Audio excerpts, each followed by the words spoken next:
एक female employ कैमरे की तरफ देखकर किसी को ये बताने की कोशिश करती है कि यहाँ पर कोई भी आग नहीं लगी होती है तो पानी को बंद कर दिया जाए, पर फिर भी पानी नहीं रुकता। एक दूसरा एम्प्लॉय उसे आकर ये बताता है कि पूरा अपार्टमेंट लॉक हो गया है और हम सब यहीं पर फंस गए हैं। आहिस्ते आहिस्ते यहाँ पर पानी जमा होने लगेगा और वो लोग मारे जाएंगे। अब जो एम्प्लॉयज लिफ्ट में फंस गए थे वो सभी बाहर आने की कोशिश करते हैं और जो लड़की सबसे पहले लिफ्ट से बाहर आना चाहती है वो बाहर आने की कोशिश में ही मारी जाती है। फिर हम एक लड़की को देखते हैं जिसका नाम एलिस होता है। वो अपनी आंखें खोलती है लेकिन उसे ये याद नहीं आ रहा होता कि वो इस वक्त कहाँ पर है और वो यहाँ पर कैसे पहुंची। असल में उसकी मेमोरी लॉस्ट हो गई थी जिसकी वजह से उसे कुछ भी याद नहीं आ रहा था।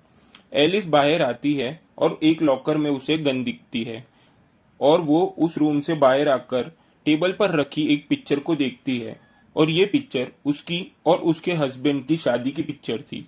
और इस वक्त उसे ये भी याद नहीं आ रहा होता कि उसकी शादी कब हो गई। एलिस उस जगह पर कुछ अजीब फील करती है और तभी एक आदमी वहां पर आ जाता है जिसका नाम मैट होता है और वो एलिस को कहता है कि मैं तुम्हारी हेल्प करने आया हूँ। और इतने ही देर में कुछ सोल्जर्स वहां पर आ जाते हैं और वो उन दोनों को पकड़ लेते हैं। सभी सोल्जर्स एलिस और मैट को लेकर अम्ब्रेला कॉर्पोरेशन की ट्रेन में चढ़ जाते हैं और वहां उन्हें एक और आदमी मिलता है जो कि बेहोश होता है और इस आदमी का नाम स्पेंस था।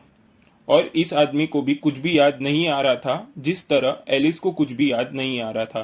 स्पेंस वही इंसान होता है जो एलिस के साथ उसके वेडिंग पिक्चर में था, यानी कि उसका हस्बैंड।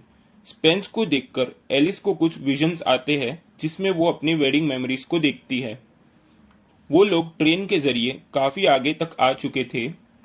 एलिस सीनियर सोल्जर को गन पॉइंट करके पूछती है कि यहाँ पर क्या चल रहा है। वो एलिस को कहते हैं कि तुम्हारी कोई भी शादी नहीं हुई बल्कि वो सब फेक था और शादी का सारा ड्रामा वो लोग ने इसीलिए क्रिएट किया था ताकि वो लोग उस जगह पर जा सके जहाँ पर वो लोग अभी जा रहे हैं।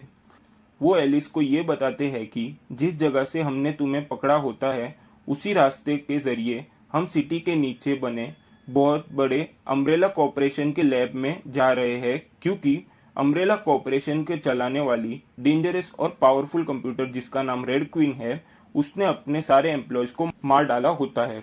यानी जो लोग अपार्टमेंट में बंद हो गए थे यहाँ पर उन्हीं एम्प्लॉयज की बात हो रही थी।